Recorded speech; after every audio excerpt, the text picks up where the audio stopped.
Fredericks Radio Network. Great to have you with us. No gibberish, no nonsense. I am your Godzilla of the truth in America, your oracle of the deplorables. We're live at AFP Action headquarters today.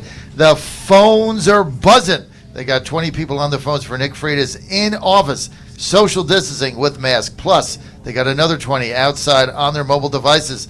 Plus, they're going to be door knocking today, all for Nick Freitas, who they have endorsed in the 7th District over Abigail Spanberger. About 90 days or so left before the election for Trump. Polls going up all over the place. The Harris Hill polls show now Trump moving within 3 of Biden nationally. Also tied now in Florida and ahead in Ohio, down by 7 in Michigan. North Carolina tied. Trump moving in the right direction. The Harris Hill poll and Emerson poll show the president right now getting 12% of the African-American vote, a shocker to a lot of people. A lot of people think if he can get 15%, it's over. Last time we got 8%, Mitt Romney got 3%. So let's put this all in perspective. A lot of people thought this wouldn't materialize. Also, the Harris Hill poll showed the president polling 32% of the Hispanic vote, another shocker.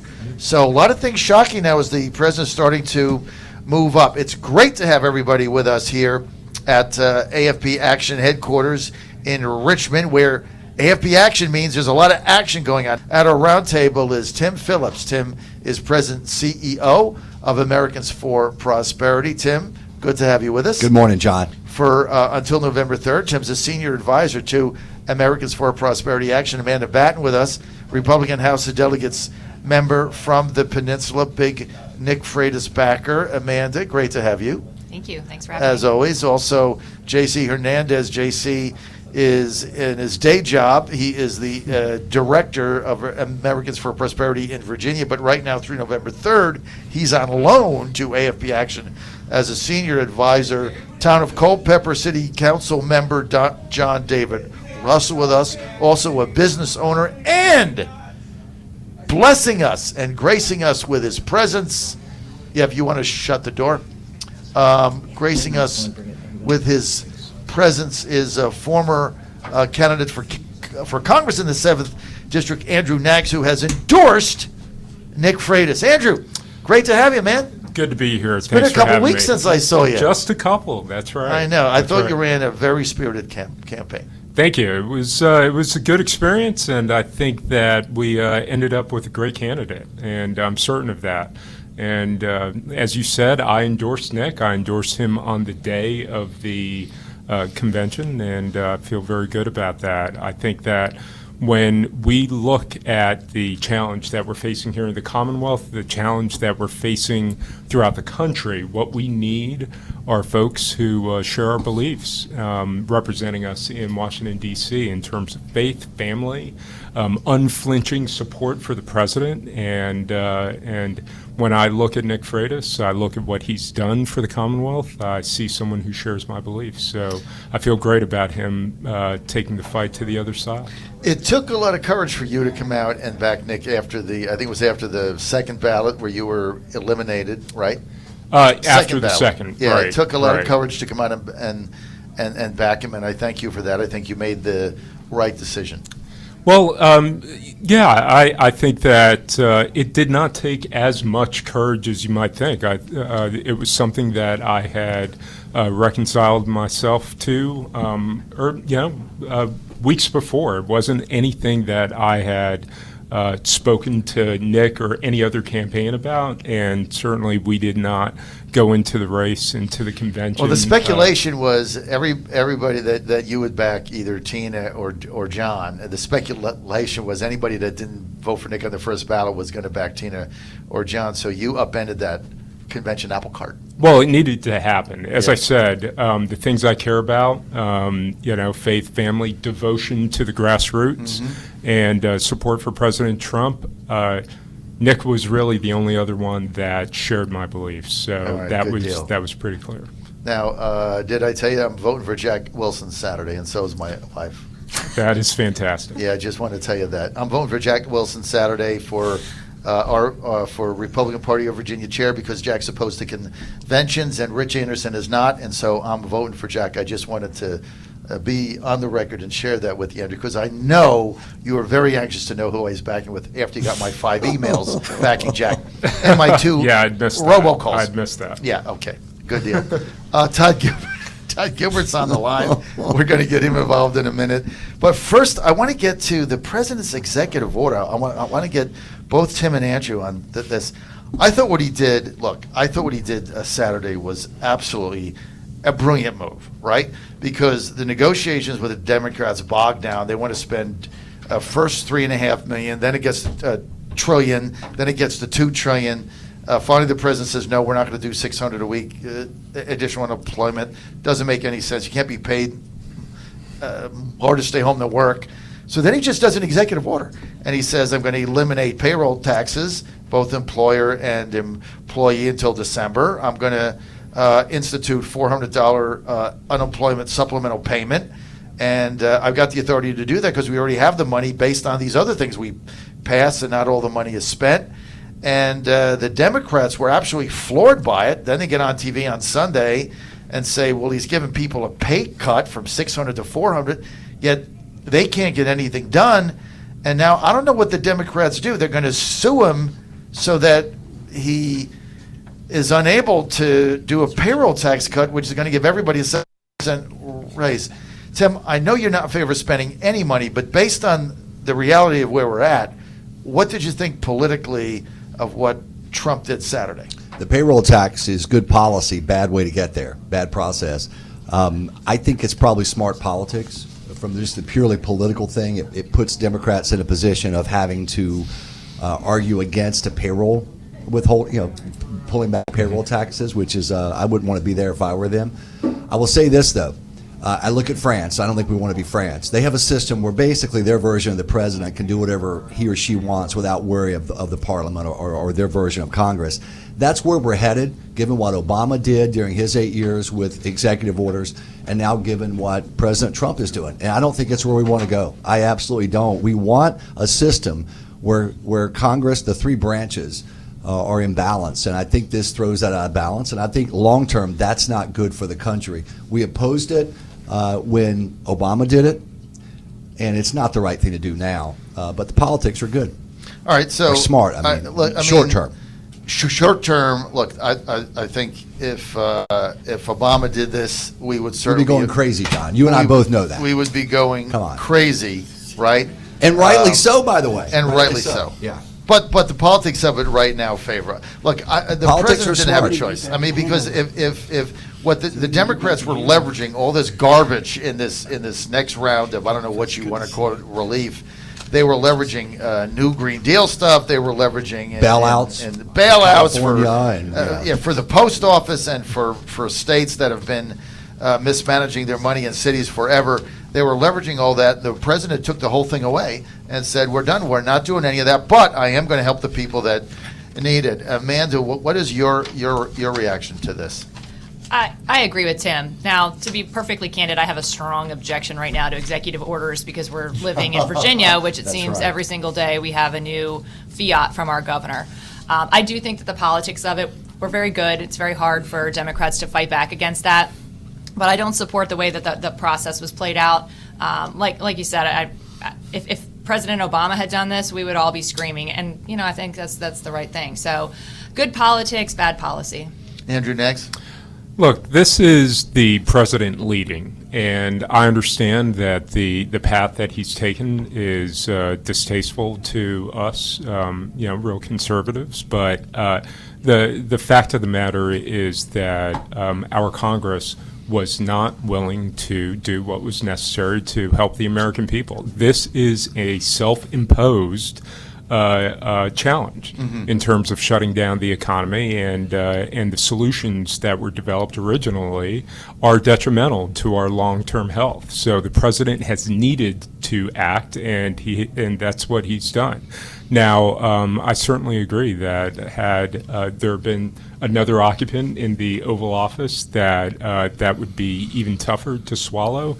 But the fact of the matter is that if there was another occupant in the Oval Office and things had been reversed in Congress, I'm certain that there would have been an opportunity for the White House and Congress to come to some. Well, agreement. they couldn't find a legislative solution that made sense. And I think what the president did is he completely turned the tables on Pelosi and Schumer, because now he's the one that is saying, look, I'm concerned about companies hiring people, so That's right. I'm going to give a payroll tax cut on the employee side. I'm concerned about people that went back to work. I'm going to give them a 7% raise immediately by getting rid of that. I'm concerned about people that are legitimately unemployed, so I'm going to go ahead and do that for supplemental $400.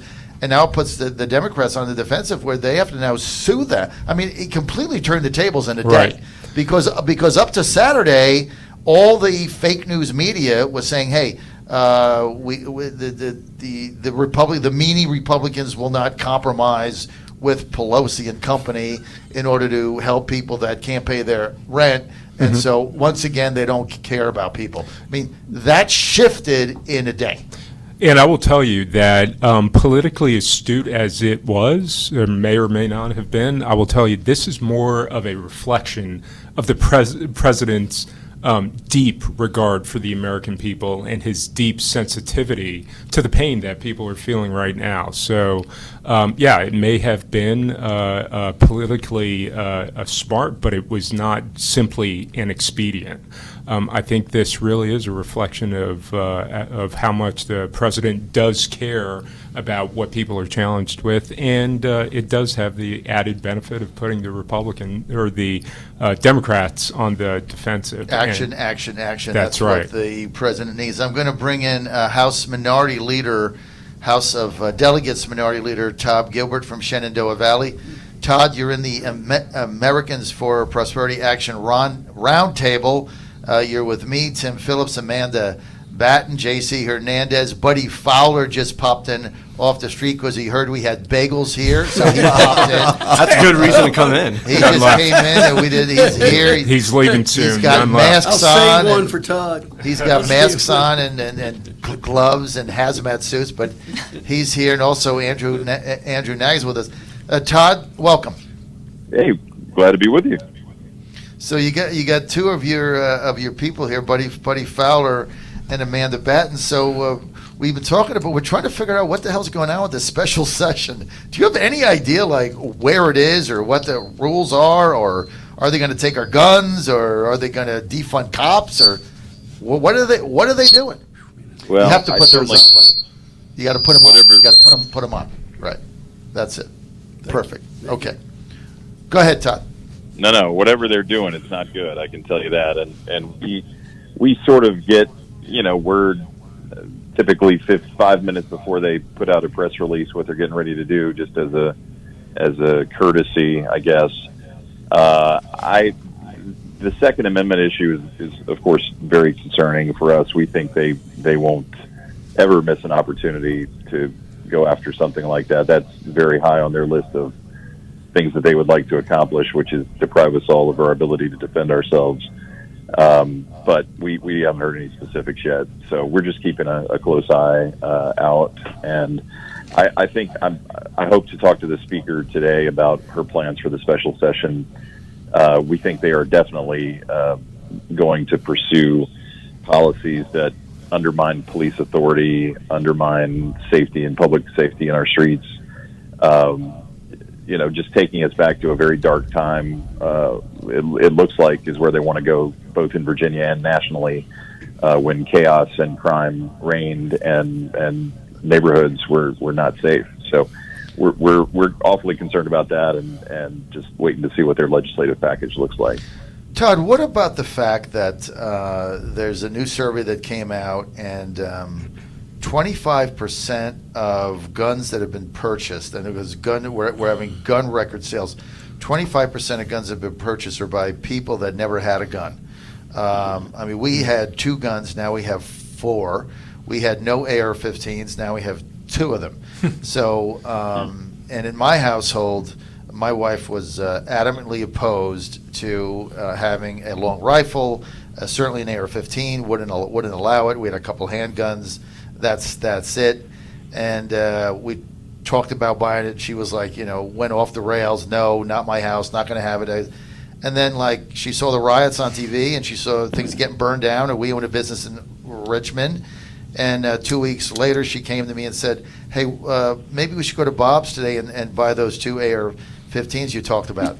And there was no Right. segue. There was no segue between my wife and I. There was no, like, I'm thinking about it. It was just, it went from no, absolutely not, no way ever, to, hey, why don't we go out today and buy them?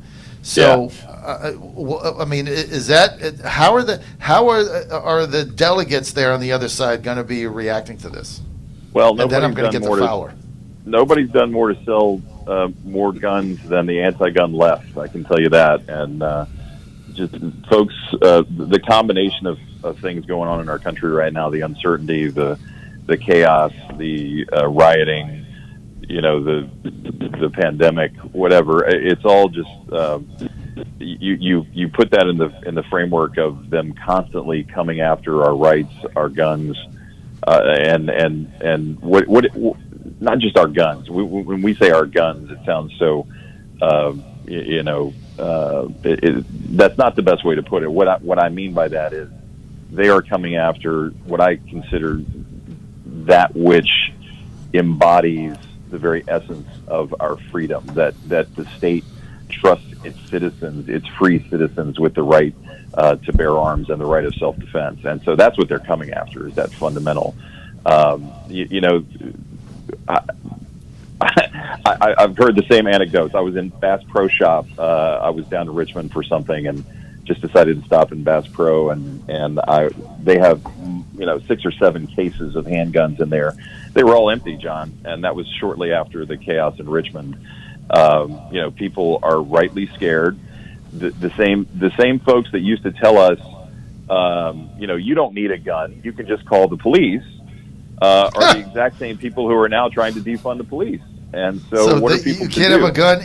You can't have a gun or call the police. Yeah, Todd, right. I'm going to get to one of your caucus members here, Republican House of Delegates member, Richmond area, Buddy Fowler. Buddy, what do you make of this whole mess? I think there's 2 things kind of going on here. First is these legislative proposals vis-a-vis the Second Amendment, and then the other thing is the unbridled lawlessness that we see in some of these urban areas. And I think both of those things combined have, really done something to ramp up, gun sales and people's concerns about public safety. When my wife and her sister and her first cousin say, hey, we want to go get our concealed carry permits, that tells me something's going on. It's just not in my family, right? I mean, this is a consistent trend. Yeah. Women seeing that. This is why Trump's poll numbers are going up. They're seeing this, and they're buying guns. They want concealed carry, right? Different from even 6 months ago, Andrew. Well, I'll tell you, first of all, I've got to say that it is great to see Buddy this morning. He was my delegate when my family and I lived in Hanover County up in Montpelier for And you still get into about a politics. decade. That's right. It was a good example. He's a good man. Thank you, Andrew. It's great to see you, Buddy. Look, I love your story about your wife coming to you without transition. and Especially if you saying- know her, because she dies on every hill. Well, I think it's great because what it shows is this implicit understanding about the nature of a long gun, right? And I think it was Jeff Cooper in his seminal work, To Ride, Shoot Straight, and Speak the Truth, where he talked about the fact that pistols are for the unexpected threat, but what rifles do is it allows you to really achieve dominion and security in your environment. That is implicitly what I think people are understanding, and I support it. Look, we've had ARs in our household for our entire marriage, 22 years this month, at the end of this month, and since actually, I guess, before we were married. And I absolutely support, whether it is through burgeoning interest or even certainly if it's fear. I think that fear should be tempered with training. And people should go out and purchase firearms and defend themselves and understand that they are not just a participant in their lives, but they should be in control of their own security. I absolutely support it, and I love that. Now, of course, it doesn't say anything good about where we're going in the country, right? It doesn't say anything good that we have the same people that are telling us just call the cops, but then they're defunding the police. But look, logical inconsistencies are something that the left just never cares about. What they are attacking is it's not the gun issue, it's not injustice, it's not one thing or another. What it is about is they want us to keep our heads down and our mouths shut and to continue working so that we keep filling the coffers, right? Paying our taxes with our mouths shut. That's what this is about. Yeah, because and people isn't it amazing eyes. that in the $3.1 trillion CARES Act, Son of CARES Act, or whatever they go, the HEROES Act, Tim, and then I gotta go, but like they were opposed to a payroll tax cut. Like why would they be opposed? They want to give $3.1 trillion away, but they don't want to give a 7% raise to working people. They don't want to give businesses the ability to hire people to give them jobs. Like the $3.1 trillion, yet they were opposed to that. Why? Nancy Pelosi and the far left, they always think and always act in a way that gives them the power to decide who gets the money. They get to pick winners and losers based on their ideology or their whims or who their donors are. That's a fundamental difference between the far left and, frankly, the way it ought to be. They want to decide. They don't want Americans to have the ability to have more money in their pockets to make their own decisions. Because at the end of the day, John, they don't trust individual Americans with those kind of decisions. It's above their pay grade in the mind of a Nancy Pelosi or a Charles Schumer. And that is a crucial distinction for Americans to understand. John Fredericks Radio Network live at AFP Action in Richmond. Going to the bottom of the hour news. We're going to be right back with our roundtable. Stay with us. John Fredericks Radio Network and the John Fredericks Radio app, and thanks for being with us. I am your Godzilla of the truth in America, your oracle of the deplorables. Got a roundtable going on, pretty cool here in Richmond. Americans for Prosperity Action. Thanks for being with us. This segment brought to you by Americans for Prosperity, and thank you for doing that. Founding sponsor of the John Fredericks Show for 10 years. With us is Tim Phillips. He's president and CEO of Americans for Prosperity, and through November 3rd, he's a senior advisor to Americans for Prosperity Action. J.C. Hernandez with us from Americans for Prosperity, Virginia. Americans for Prosperity Action senior advisor. Got 3 House of Delegates members, I think, if Todd's still on the line, and if you would let me know that. Kiara, Todd, if you're there, we'll find out in a second. Amanda Batten with us, Republican House of Delegates member from the Peninsula. Amanda, thanks for hanging with us. Yeah, happy to. I'm all the way up here. I might as well stick around. I know, it's very impressive. Buddy Fowler from Hanover. Yes, sir. Is with us. Here's the thing I love about Hanover. Your school board, buddy, had the moxie and the courage to lead the way in America by giving parents a choice to send their school to either to send their kids to either in school, or if they don't want to go in school, they can do online learning. Your school board members have come under tremendous fire for that. But so far, buddy, they've held firm, right? Well, it's really amazing. It's my understanding that the school board and the administration did a survey among their families, and I believe it came back somewhere around 70-80% of the parents wanted to have their kids in school. So again, I think they did the right thing, but it gave parents an option that, if they preferred the online experience and, or I think it's actually more of a hybrid, I think they call it, then they can. No, Hanover is, if you want to go to school, you're going five days a week. I mean, they set the model. Yeah. Look, I live in Chesapeake, Southeast Virginia. It doesn't matter to me. Our 16-year-old is in private school at Atlantic Shores Christian. They do an excellent job. They start September 8th full time. We have 9 Republican members of the school board. 9 Republicans. Chesapeake's a Republican town. They caved and voted 6-3 for without having in school, just online basically. So you pay all these property taxes you can't get in education. But Hanover did the right thing. Also, this is Andrew Nags.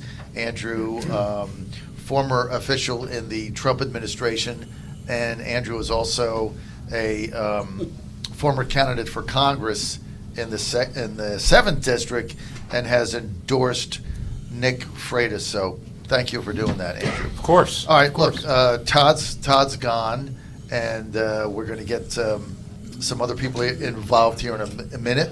But I want to get to 2021, if we can, for a moment, and have a no holds barred discussion on that.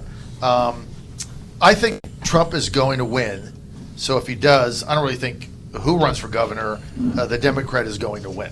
But let's assume for a minute that that's not the case and just talk about the candidates. Start on the Republican side. We've got 4 candidates now, it appears, running for governor in Virginia on the Republican side. Businessman Pete Snyder, State Senator Amanda Chase, former State Senator Bill Carrico, Southwest Virginia, and who's the fourth I just missed? Oh, Kirk Cox, former Speaker. Sorry about that. Former Speaker of the House. So let's go around the table. First of all, do you guys think it's going to be decided by convention or by primary? And we'll start with Tim Phillips.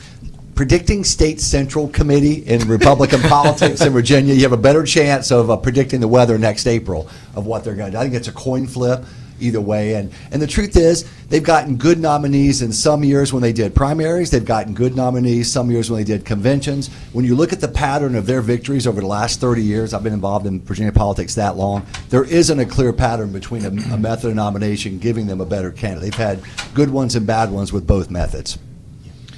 Okay, so Amanda, I think there's going to be a primary because I think Wilson. Oh, by the way, Amanda, did I tell you I'm voting for Jack? I think you may have mentioned that. Once or like twice. John, who are you for Jack Wilson? I don't think we've been clear. All right. I'm voting for Jack. Buddy, did I tell you I'm for Jack Wilson? No, but I'm glad you did. I think it's, Yeah, I'm voting for Jack. He's, You know why I'm he's voting one for of the Jack? members, yeah. I'm not voting for Anderson because Anderson will not stop conventions. He will not stop them. Therefore, I'm a one-issue voter. I hate them, destroying the party, so I'm not voting for Rich. Plus, he was not very nice to Trump, but that's a whole separate story. Scrap that. Are we going to have a convention?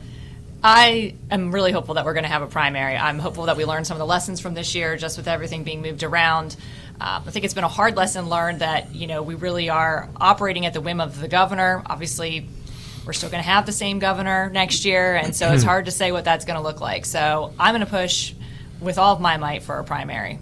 What about you, Buddy Fowler? I would be inclined to support a primary for a lot of different reasons, but I will agree with Tim. I think that often the best candidate typically is going to emerge no matter what the process is. But Really? Didn't happen in 2013. Well, I didn't say didn't happen in the 5th district. It's not an exact science, but and you can't go back to 2009 because things were different then. Oh yeah, but still, it's just. I don't know. I think the thought of spending all day inside a gymnasium somewhere is also working on me a little bit. I mean, I got a lot of stuff going on out there on the farm. There's a lot of things I can do, but I would, But again, I guess the powers that be will decide. What do you think, Nag? So, having just gone through one. Yeah, having just gone through one, I will tell you that the convention process is excruciating, but there are benefits to it, and I've got to introduce this. I understand that it is a limited Give me pool. one benefit. Money. That it gives the opportunity for candidates to focus on issues rather than just just spending money, and because look, a primary is, I think, as likely to produce a good candidate as a convention. I'm agnostic as to either option, But at the end of the day, I think that it is not all bad with conventions. All right, But so to Amanda's let's- point, we are still going to be dealing with the same regime here in terms of Northam, and what we need to do is make sure that we come out of the process with the most conservative candidate and nominee possible. Well, let's go over the candidates. Let's go right down the line. Let's start with, I'm going to rank them. This just- Rank order? You're gonna go with rank order, in who I think Good. right now. Getting ready for the convention then. Yeah, who I think right now, I'm going to go from the favorite down. I think Amanda Chase right now is the favorite. She has a base.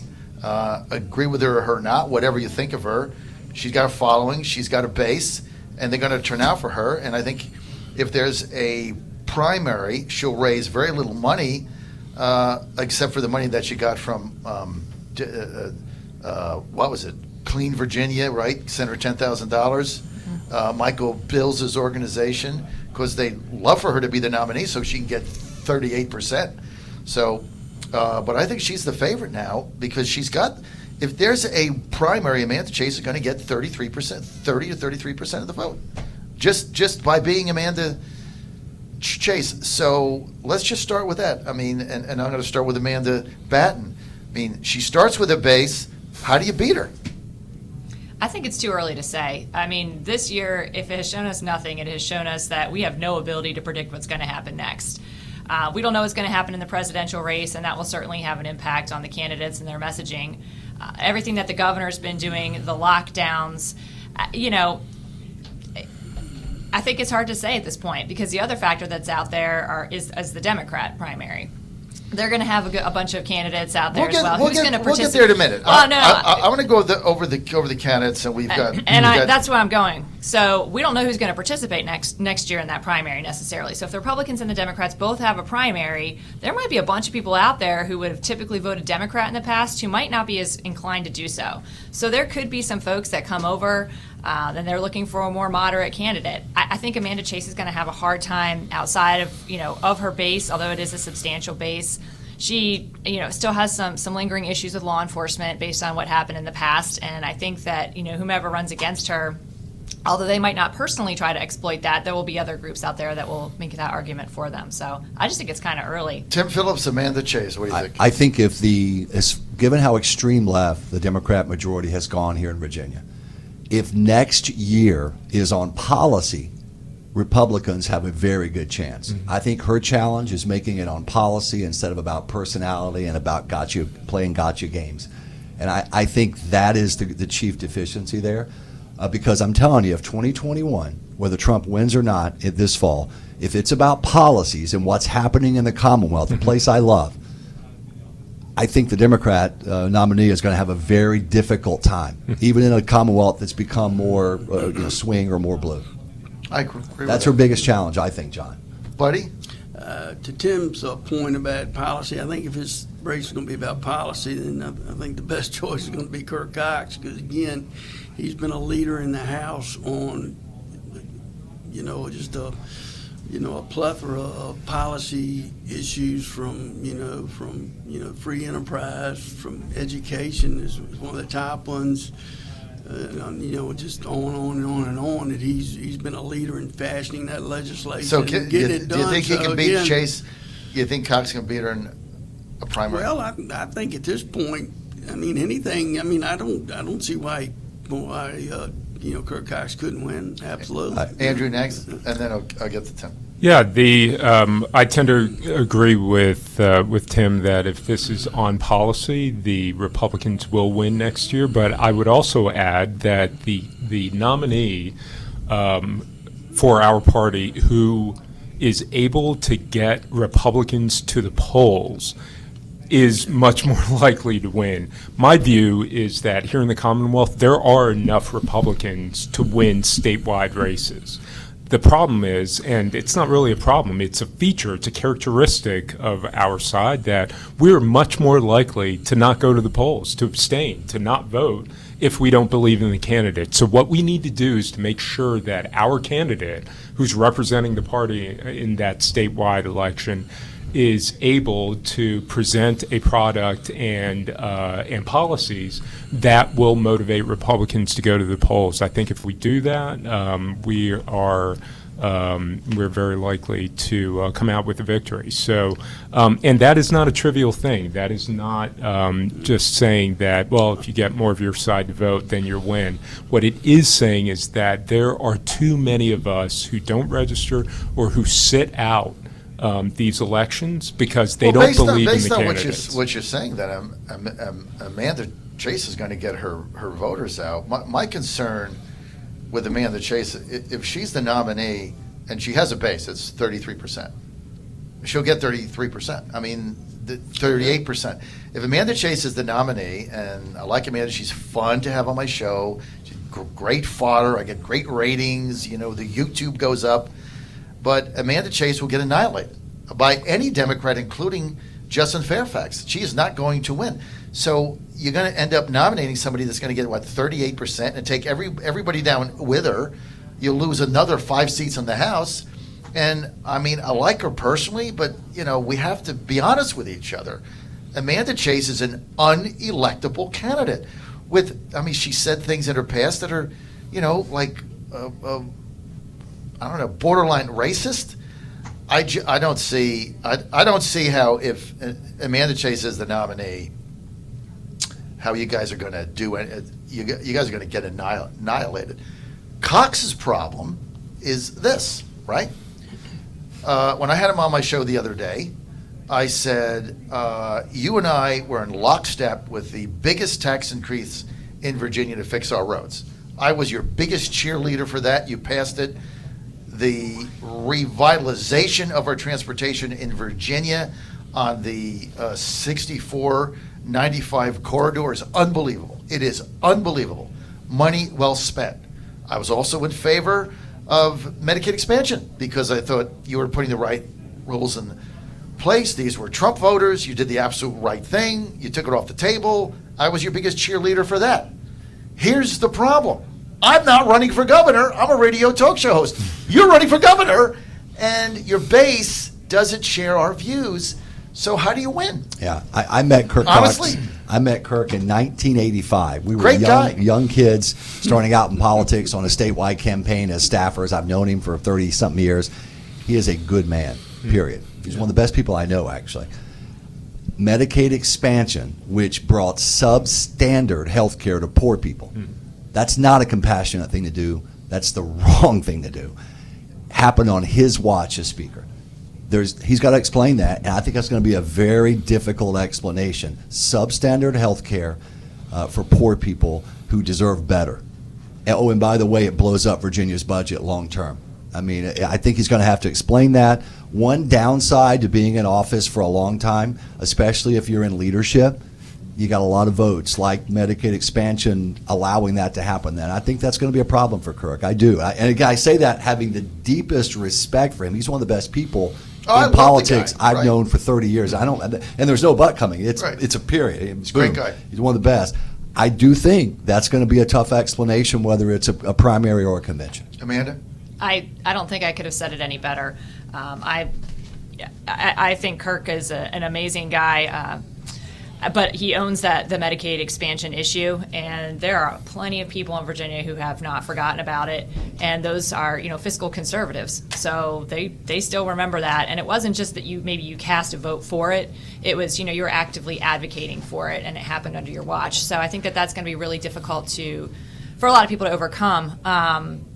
So, I think it's an interesting slate of candidates because the one person you have out there who doesn't have any record at all is Pete Snyder. And in some ways, that's kind of attractive to people because you can make him out to be whatever you want in your own mind, right? So if you're kind of moderate, well, he doesn't have a voting record. He might be moderate. If you have to just take him at face value or at his word. But I think that might be of interest to a lot of people this year. He's not going to have that many negatives. His negative would be what? He's never been in politics before? I don't think that's a big negative. So I think that I think that he'll be a formidable candidate if he chooses to throw his hat in the ring. Well, he is going to run. But Pete's dilemma is he has no natural base. Right. Kirk has a base. Mm-hmm. It's the Buddy Follows of the world, right? He's got a base, right? Establishment Republicans like me. I'm not establishment Republican, but people that understand why he had to do the tax increase, back to my Medicaid expansion. So he's got a base. What's Pete's base? That's Pete's problem. What's his base? Or not his problem, that's his challenge. What's his base? I think that's a great question. And, I think that there's just a lot of unknown variables out there. And a lot of them is, what do voters want right now? Do they want security? Do they feel like, Virginia's kind of gone off the rails and Kirk Cox would represent, a stable person? Are you thinking, I think one of the challenges that Republicans have had over the years is, we need to go with someone who's the hardest core conservative. Whether or not they can win, it's all about, we have to nominate someone who's the most conservative. Then you end up with Amanda Chase, and that's, I don't think that's a winning strategy either. I think it'll depend on how they campaign, how they do outreach. I mean, Pete was popular when he ran for lieutenant governor. I will also say that he did not sever those ties. So in my area, everyone knows Pete. He was on here before talking about the 30-day fund, and he was also there for years supporting our candidates after his attempt for lieutenant governor. So he's a known person. It's not that people don't know who he is. So I don't know if he's like that everywhere else in the state, but I would say he brought his pig rig down during years he wasn't running, obviously, and showed up and supported folks. And people don't forget that either. So his pathway to win, I guess, is he would have to run as a outsider, right? And but he's been kind of inside because he was Romney chairman, and he was Gillespie chairman, and he was finance chairman for the RNC for the RVP. But he would have to run as an outsider. And then he would have to get a big vote out of Northern Virginia. He would basically be the Northern Virginia candidate. And he's got a lot of ties to the beach. So, if you could just win those two areas in a four-way primary, you become formidable. But I think his challenge is he doesn't have a natural base. Yeah. And I know Amanda's people are going to turn out. And I know there's a Cox following. And so you have to ask yourself, where's the Pete following? And how does he establish that, Andrew? I think that, to Tim's point, that Cox is going to have to answer for quite a lot. Having just concluded a campaign, I can tell you there's quite a bit of anger about the fact that certain seats weren't, that the party was not competitive. It was horrible. And we had all of these uncontested races. Now, I think that, fair or not, that will be hung around, and other candidates will hang that on Cox's leadership. So that's something he's going to have to address. Now, as far as Pete is concerned, everything I've heard about him is that he is formidable and that he does command a high degree of respect throughout the Commonwealth. He has a great network. But whether or not that translates into, electoral results, I'm not sure. But I think you're absolutely right that it's about this base. What base do you command, and what do you, what can you depend on? I think he may very well be an attractive candidate because of the fact that he is not has not been elected previously, and people may be looking for that, especially in context of the way that this year is going to go. So I think it'll be interesting at that point. What about former state senator from Southwest Virginia, Bill Carrico? Does he have any hope at all? He's got to get known. That's always a challenge. I started my career in Southwest Virginia in 1980. No, I'm like 90 years old. I get it. It's a wonderful part of the state, but he's got to get known. I think that's the biggest challenge. I also think the field's not set. I think you're going to see. Right. I bet we'll be talking about 6-7 people by the time. Exactly. I really think you will. If Trump loses, you'll get 5 or 6. I think there's a CEO from Carlisle or something that talked about getting in and dumping $20 million in. Glenn Youngkin, I think, is that it? Duncan or something like that. I mean, business guy. Look, the problem with that is, that's the Bush globalist. People like me would go absolutely bat crap crazy if that guy got in and tried to buy it. So well, hold on, let's not attack people in business just because they're in business. No, he's John, a globalist, come on. And so come on. It's all about the business. Any with the globalist Carlisle CEOs doing business with China, forget it. Okay, Mr. Populist Pitchfork. Okay, that's all right. me. I am a populist. Let's get the pitchforks out and attack business. But I do trying to make a living. I do love those roads that we got. With that tax increase. Even coming up here today. Do you like that gas tax increase we got? I love it. You like that? As long as I get roads and I get excited when I see cranes and barrels. John, you're a big globalist radio guy. You can afford to pay these high gas prices. I But just those wanna single drive moms, on a those road. older Virginians on fixed incomes, they're struggling to pay the higher They're tax. not But these driving globalist anywhere. radio guys can do okay. If you go from Virginia Beach to Washington, and it's only half done, right? There's still a whole section of Fredericksburg's not done. There's a whole section going to Williamsburg's not done. Once that's all done, it's like a beautiful sight to see. It's going to cut an hour. It's already cut an hour off my commute. Getting there would be like an hour and a half. We got to take care of these globalist radio guys. Make sure their commutes get down by jacking up taxes on poor people in Virginia, senior citizens on fixed incomes out there in Henrico County. Well, then this we morning. that's okay, because then we gave them That sounds like a good campaign. we gave a Medicaid expansion. I mean, you give some, you take some. All right, John Fredericks. All right, we got to make predictions here. So I got to get everybody making a prediction. So who's going to be the Republican nominee? You got to make or either make a prediction or who's the favorite right now. Whatever you're comfortable with. We'll start with Andrew. 2021 Republican gubernatorial nominee or favorite. Who is it? Kirk Cox. Interesting. Buddy Fowler. Boy, I got to tell you, I just haven't even thought about it, but I would think probably Kirk. JC, you want to weigh in? Not yet. AFP action. Amanda? Man, that's a tough one. Yeah.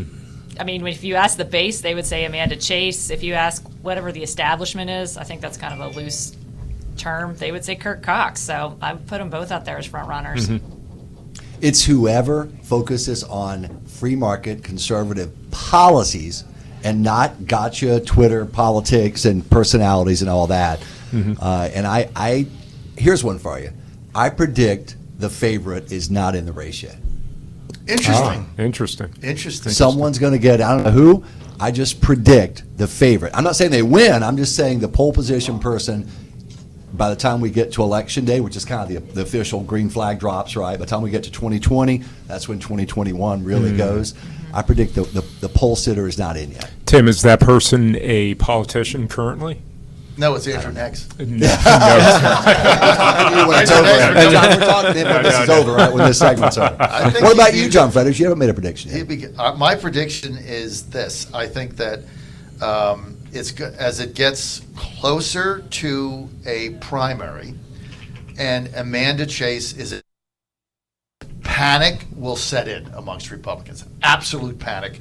When the first poll comes out and shows her with a lead of 35%, Republicans will freak out. And I think Pete Snyder is going to be the nominee because he's going to put together a geographical, not ideological coalition of I'm from Northern Virginia, he's from Northern Virginia, I'm from the beach, so it's geographical. I can't vote for Cox because him and Fredericks wanted all these tax increases, so forget that. So I can't vote for him. And if Amanda's basically crazy. So I think Pete gets the nomination. I'm not saying she's crazy. I'm saying people are going to say that. Because if you dig into some of the things she said, I mean, these are all going to come out. And if Pete gets in the race, he's going to spend, millions of dollars, and there's going to be negative advertising. And Republicans are going to say, yeah, like Amanda on guns. Yeah, like Amanda, she's great on the radio. Yeah, like Amanda, she's, she gets after it. But Amanda's going to get 38% of the vote, and I'm going to end up with McAuliffe or Fairfax or Foy or McClellan or name one. I do think you have a point on Pete there. It reminds me a lot of Rick Scott down in Florida. Yes, exactly. Right, who had a kind of Perfect very similar analogy. scenario moving forward, where didn't necessarily have like a huge base, came out of nowhere, but had a good ground operation, and he was able to pull it off, and now U.S. Senator. Yeah. Good policy champion of ours. Love that guy. But Love Rick Scott. So But he spent millions and He did, millions yeah. of dollars Well, that and he people- wrote the check for, right? About and 38 he will million. be able Yeah. to, Right. 38 million. Now, 38. Pete's not going to spend that in a primary, but he'll spend. well, I mean, and $4 Florida's different, right? Yeah. It's really expensive too. Right. I mean, Campaign there, but- Pete just has to advertise in Fairfax and Virginia Beach, and so I think he's going to change it to a geographical race, not ideological.